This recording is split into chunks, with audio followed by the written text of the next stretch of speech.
Welcome back to Buzz City Breakdown, a very, I want to say melancholy Buzz City Breakdown. We got a bunch of different things to talk about. Whether you decide that they're melancholy or not is on you. I have my German friend now beside me, no longer a constituent. He is, in fact, my friend, despite the distance between us.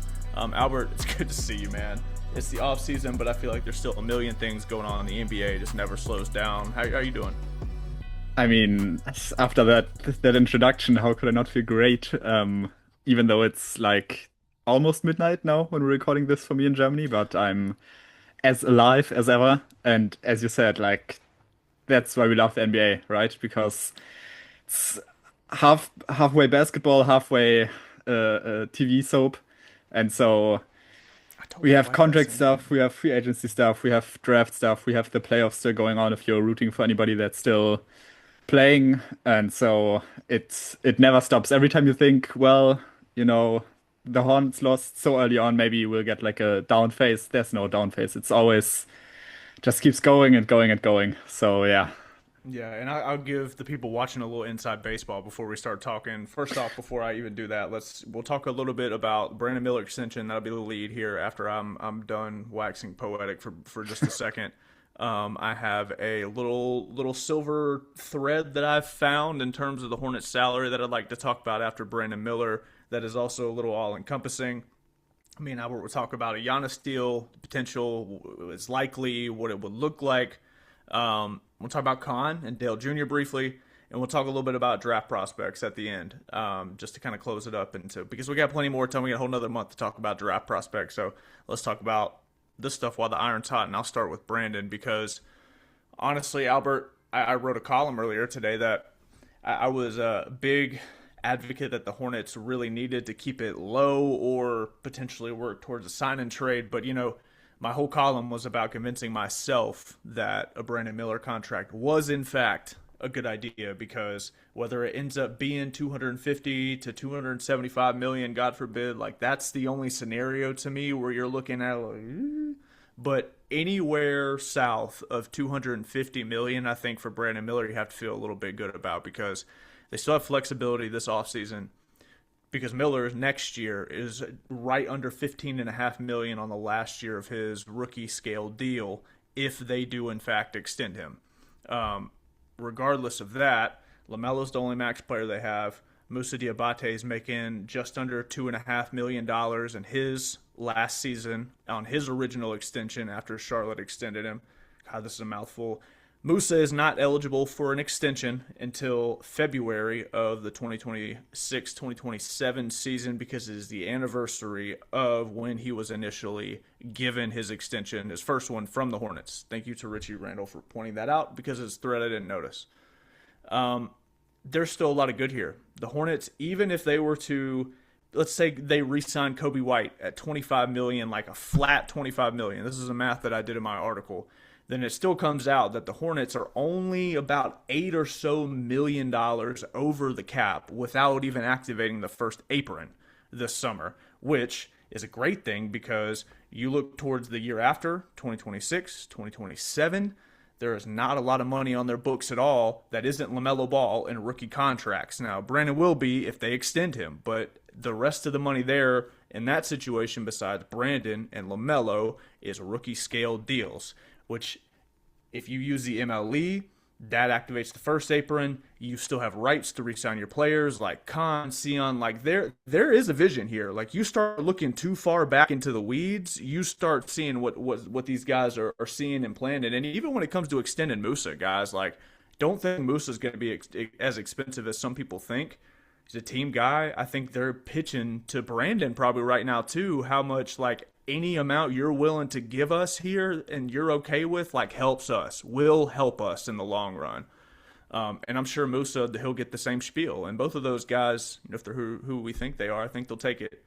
All that said, there's a lot of reason to still be excited about what they could do in the summer, even if Brandon Miller is extended, and the summer afterwards as well after he's extended. It's not as dire as I think I've been telling myself for the past few months with Nick Batum, PTSD. So, with all that said, Albert, where do you kind of land on my harebrained thoughts about Brandon Miller? Yeah, I mean, before I go into my thoughts, I just want to recommend the article that you put out today because it goes into a lot of detail. And if you wouldn't have known that you put so much thought into this, you can just read through that article and you will get an idea that Owen probably spent about 10 hours of his free time just thinking about salary cap stuff. And I think that alone deserves a read. The Brandon topic is Thank you. First off, thank you very much.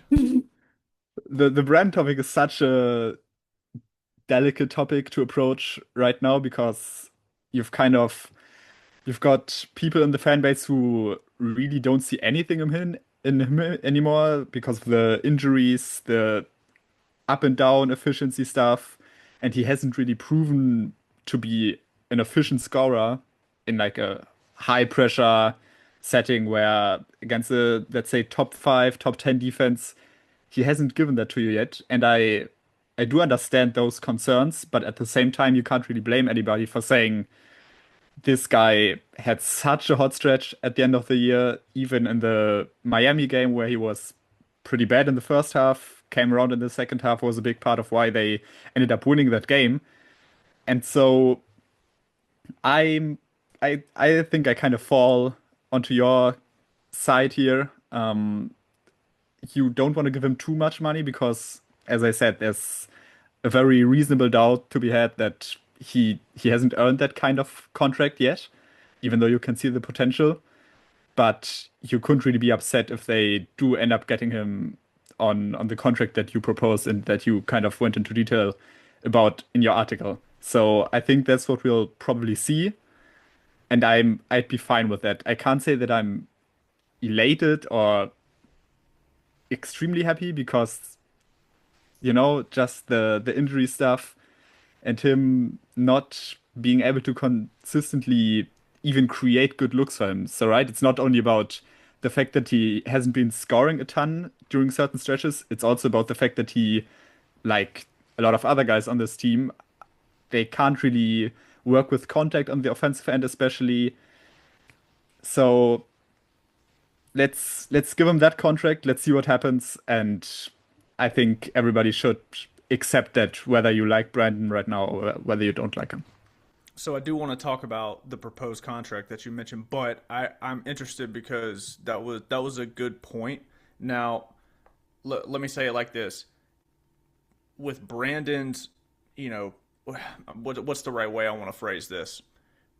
Given Brandon's inability to do certain things thus far in his career, whether that's because of pure ability or because of absence, because of the multiple random injuries he's had, whatever you want to chalk it up to. Do you think that you have to chalk a little bit of the extra money that maybe, like you said, you're not too elated about, like that extra, whatever it's extra $25 million over the 5 years that you have to sacrifice? Like, as much as I hate going the route that most people do and saying, well, it's a small market, you have to make sacrifices for the ceiling that I think is still very much attainable for Brandon Miller. I think you do have to chalk that up to we're a small market and we can't afford for. I saw somebody say, I don't know who it was, so forgive me, but you can't let the SGA from LA thing happen. Like you can't let Brandon get traded and go be, even if he's like a top, like a Donovan Mitchell. Donovan Mitchell became the second option on his team when Harden went there, but at the same time, there's you can't let that happen. If you're Jeff Peterson, he's still too young. The injuries are too random. They're not really aligned. He played through the shoulder thing anyway. Like, I didn't mean to talk that much as I normally don't. But what do you think about the small market of it all? I really don't like that to take that approach to say, well, let's say SGA, that was, in hindsight, a really bad move by the Clippers. But just because you look at it now and it's really bad doesn't mean you should always just give your guy the money because what if he goes away and he turns into SGA 2.0? And That's fair. even if he does turn into like a Donovan Mitchell type player, which I mean, you'll find people around the league, I think, now kind of questioning what kind of player Donovan Mitchell even is.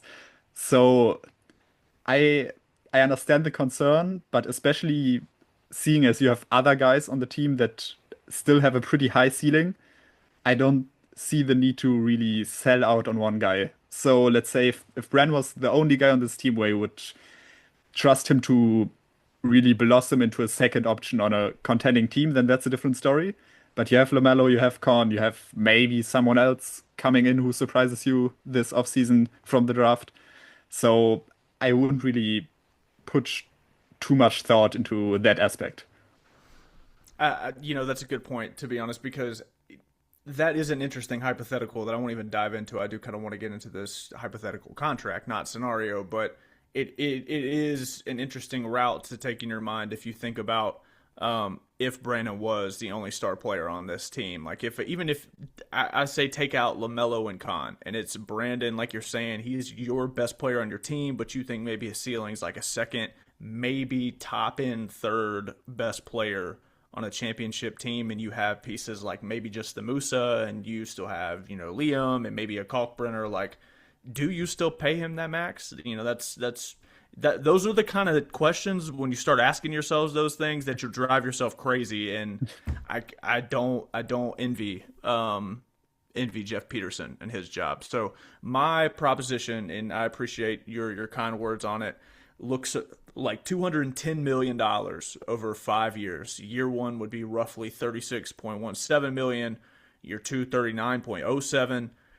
Year three, 42.19. Year four, 45.57. And year five, the final year of his contract, would be 49.22 million for a rough total of 210. I'm no mathematician, but it's close. It's very close. I'm also not the one making the contract.